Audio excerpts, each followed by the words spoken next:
Bonjour à toutes, bonjour à tous. Bienvenue dans ce podcast Conseil de sportif. Ce podcast, je l'espère, va vous accompagner dans votre pratique sportive, va aussi peut-être vous aider à reprendre le sport ou simplement vous éclairer sur une question que vous vous posez. Et pour ça, je reçois des experts ou des pratiquants qui témoignent de leur vécu. Dans cet épisode, on s'attaque au sujet délicat de la cigarette et je vous propose qu'on aille à la rencontre de Sylvain qui travaille chez Kalenji et qui a arrêté de fumer grâce à la course à pied. Bienvenue Sylvain, première question, quels sont les signes qui t'ont fait dire qu'il fallait que tu arrêtes de fumer ? Donc l'arrêt du tabac, c'était une conséquence. En fait, c'est simplement quand j'ai repris la course à pied, ça a été une contrainte, c'était une prison en fait au fait de progresser dans mon sport. Bien évidemment, l'arrêt du tabac, ça a plusieurs vertus. En tout cas, moi, celle que je retiens, celles qui m'ont aidé aussi à bien arrêter, ça a été tous les problèmes cardiovasculaires que ça peut engendrer. Moi, mon père, il a fait un infarctus. Et donc, j'ai été plutôt prédisposé potentiellement subir un peu la même chose. Donc, ça m'a plutôt quand même mis en réflexion sur le sujet. Problème de poids également. Moi qui m'ont mis à la pratique de la course à pied. Mais le tabac n'aide pas. Parce que quand vous fumez et vous avez des périodes d'arrêt ou autres, le poids oscille aussi. Financièrement, ça a été quelque chose qui m'a aussi motivé. Les enfants, ça a été quelque chose d'extrêmement important dans ma vie, le fait de ne pas transmettre cette mauvaise habitude à mes enfants. Également pour ma vie de couple, tout ça, c'est bête, mais ma femme est quelqu'un qui ne supporte pas l'odeur de la cigarette. Donc ça aussi, elle m'a suffisamment mordu le mollet pour me donner envie d'arrêter. Et puis moi qui suis passionné d'œnologie aussi, c'était aussi une occasion de retrouver l'odorat et le goût. Donc tout ça, ça a été vraiment une prise de conscience à un instant T de ma vie. Mais finalement, c'est vraiment le jogging qui m'a vraiment décidé. Parce que le jogging, ça a été assez marquant quand j'ai vécu la chose. C'est-à-dire que je me suis remis à la course à pied après un arrêt prolongé de sport.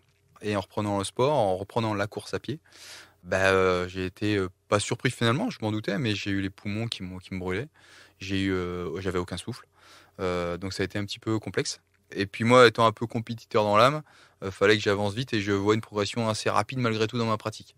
Donc quand je me suis rendu compte que ce qui m'empêchait de progresser et d'avancer, c'était le souffle, c'était le fait que mes poumons brûlent, c'était le fait que dès que je voulais accélérer, le corps suivait, mais par contre que moi les poumons ne suivaient pas, je me suis dit là, il faut que je fasse quelque chose. Donc ça a été l'élément déclencheur. Ok, si on rentre un peu dans le détail, est-ce que tu peux nous expliquer ton cheminement étape par étape dans cet arrêt, en gros, en fait, comment tu as fait ? La vraie complexité, c'est au moment où vous dites il faut que j'essaye de voir ce que ça donne si je ne fume pas entre 2 séances de course à pied. Et le début, c'est parti de là en fait. Et moi, dans ma manière de fonctionner, je me suis dit voilà, je fais une course, une seconde course sans fumer entre la première et la seconde course, pour voir si effectivement. Pour voir, je m'en doutais, mais malgré tout, je me suis dit, est-ce que ça peut me motiver, voire sur la deuxième course, à gagner un peu de souffle. Et il s'est avéré qu'effectivement, sur la deuxième course, ça c'est véridique, malgré tout, le fait de ne pas avoir fumé entre 2 courses, sur la deuxième, ça a été vraiment assez marquant. Pour moi, en tout cas, j'ai un souvenir assez impérissable du fait que j'avais pas le même souffle, quoi. Et du coup, ça m'a extrêmement motivé pour arrêter définitivement et me dire, tiens, je vais tenter une 3e course sans le tabac. Et donc, j'ai vu une progression très, très, très, très rapide. Donc aujourd'hui, dans mon organisation, moi, qui n'est plus lié finalement peut-être au tabac, mais qui m'oblige aussi à ne pas reprendre, c'est de se dire, je m'impose 3 sorties run par semaine. Dans mon organisation, aujourd'hui, je pense plus trop au tabac. C'est-à-dire que je suis tellement concentré sur les temps que je peux faire, sur le fait de faire mon sport, de faire ma pratique, que je ne pense plus au tabac. Quand l'envie m'en prend de vouloir fumer, je pense à toute ma progression finalement sur l'activité. Et pour le vivre pleinement, j'ai besoin d'être bien, de ne pas penser à mon souffle, à la manière dont je respire, à me dire mince, j'aurais pas dû fumer hier, mince, cette cigarette, je la paye. Oh là là, je vais pas pouvoir faire le temps que je vais vouloir faire. Je vais pas pouvoir aller potentiellement voir le site que je voulais aller voir parce que je me m'étais fixé dans ma sortie, mais c'est 2 kilomètres qui vont me brûler les poumons. Donc ça, je réfléchis plus à ça. Et pour le vivre pleinement, encore une fois, je me répète, mais fallait que j'arrête vraiment le tabac, quoi. Et au bout de combien de temps, du coup, tu t'es dit « je ne suis plus fumeur » ? Je me suis dit, je suis sorti de la dépendance du tabac le jour où je me suis dit, tiens, ça va pas. Donc je suis stressé, énervé. Et le jour où je me suis dit, tiens, il faut que j'aille courir. Plutôt que me dire, tiens, il faut que j'aille fumer. Et ça a été la grosse différence. Alors c'est un effet pervers, c'est que vous pouvez pas courir quand vous êtes, à chaque fois que vous êtes énervé ou stressé. Puis c'est marrant parce que au quotidien, que ce soit ma femme ou mon cercle d'amis, ils le sentent de suite quand j'ai pas couru. La difficulté, c'est effectivement pas retomber dans ces moments-là dans le tabac, parce que c'est très facile malgré tout d'y retomber. Quand vous êtes fumeur un jour, vous êtes un peu fumeur toujours. Et la vraie difficulté, c'est de pas retomber. Donc il faut, c'est pour ça que je m'oblige à faire du sport. Oui, je comprends, c'est normal. Et quel conseil tu donnerais du coup à celles et ceux qui voudraient faire comme toi? Moi, si le premier conseil que j'ai à donner, faut que ce soit une démarche hyper personnelle. C'est-à-dire, faut pas que ce soit lié à l'environnement, aux gens qui vous disent faut que tu arrêtes, faut que tu arrêtes. Faut que ce soit une démarche hyper personnelle. Donc, faut savoir pourquoi on le fait et pourquoi on a envie de le faire. Donc, mon conseil, c'est si demain vous avez envie d'arrêter le tabac et vous voulez essayer le jogging pour vous y mettre, il y a rien de plus simple en fait. C'est déjà bien s'équiper. C'est un truc bête. Courir, c'est pas forcément quand on n'est pas habitué à un gros kiff. D'autant plus quand en plus on est fumeur. Donc c'est bien vous équiper pour être bien quand on court. C'est aussi sur la première sortie, c'est surtout pas se décourager. Parce que malgré tout, sur la première sortie, vous avez les poumons qui brûlent direct.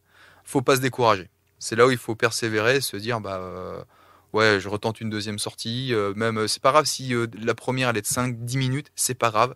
Faut se contraindre vraiment à ne pas fumer entre la première et la deuxième sortie, juste pour voir ce que ça va donner. Et vous allez voir, ne serait-ce que sur la deuxième sortie, le fait de faire peut-être 3 minutes de plus, ou je sais pas, ou 500 mètres de plus, ou 1 kilomètre de plus, ouais, c'est une sacrée victoire. Et ça, c'est top. Et c'est pour ça que il faut s'obliger sur le premier temps à un rythme de, je sais pas, enfin c'est propre à chacun, mais tenir ces 5-6 premiers cours. S'obliger à se dire, je fais minimum 6 sorties, aller à fond dans la démarche. Et effectivement, ce que tu nous dis, c'est qu'en gros, tu remplaces une addiction par une autre plus saine, évidemment. On dit souvent que courir, c'est une drogue. C'est vrai pour toi? Complètement. Complètement. Complètement parce qu'aujourd'hui, avec ce que je viens de dire juste avant, je me rends compte que je peux pas me passer de la course à pied. Et que j'en suis même un peu pénible avec mon entourage parce que où que j'aille, il faut que je puisse courir parce que je sais que j'en ai besoin. Donc c'est rigolo parce que mes vacances, ma semaine, tout est construit finalement avec cette obligation d'aller courir, quelle que soit la contrainte. Donc, et j'en viens limite chiant, donc aussi pénible finalement que quand je fumais. Donc oui, c'est une drogue. J'en prends pleinement conscience quand je reviens de ma sortie run. Vous êtes dans un espèce de bien-être général assez marqué, quoi. Il est hors de question que je perde ça aujourd'hui. Donc le tabac, c'est hors de question que je rentre dans le cycle infernal du tabac. Merci pour ce partage. C'est un exemple concret que l'arrêt du tabac, c'est possible d'une, mais aussi que la vie d'après est source d'épanouissement. Merci à vous d'avoir écouté ce podcast. On se dit à bientôt pour un autre conseil de sportif.